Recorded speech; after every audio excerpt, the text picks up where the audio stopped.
बैंगन ब्रिंजल्स के भी करने तैयार। कर लेते हैं स्लाइस। ये सब आपने काट दिया, उसके बाद स्लाइस काट लेना, ठीक है।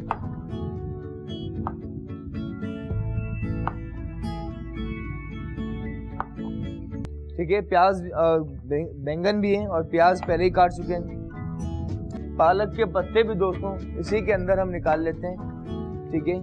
पालक के पत्ते स्टिक्स हटाकर, और ये भी इस तरह हम रखते जाएंगे, ठीक है दोस्तों। पालक के पत्ते भी रख रहे हैं, प्रोसेस जारी है, ठीक है। उसके बाद हम प्याज के रिंग अपने बैटर के अंदर डिप किया और फ्राई, अनियन रिंग शामिल कर रहे हैं, ठीक है। और इसके बाद ये बैंगन भी हो रहे हैं फ्राई, ठीक है। प्याज के बाद बैंगन भी हो रहे हैं फ्राई। खुशबू बहुत ही आला और डेफिनेटली बहुत तेज, ठीक है। और ये जैसे ब्राउन भी होने से निकालते हैं।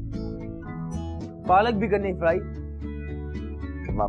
सब कुछ फ्राई किया, साथ ही लास्ट में पालक भी फ्राई करते हैं। स्पेनिश लिया आपने और इसे आपने बेसन के अंदर डिप किया और उसके बाद ऑयल में कर रहे हैं फ्राई। जब तक फ्राइंग का सिलसिला जारी है दोस्तों, तब तक आपने बाकी चटनी की तैयारी करते हैं। जैसे ये ब्राउन हुआ तो इसे निकालते हैं और उसके बाद यहाँ पे हम सेट करते जाएंगे, ठीक है दोस्तों। दही ऐड करते हैं चटनी के लिए।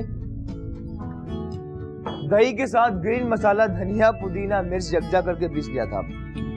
नमक ऐड करना है, सफेद जीरा, मिर्चे जाहिर इसके अंदर ऑलरेडी है। पकौड़े हो चुके हैं तैयार, क्रिस्पी, यमी, टेम्पटिंग।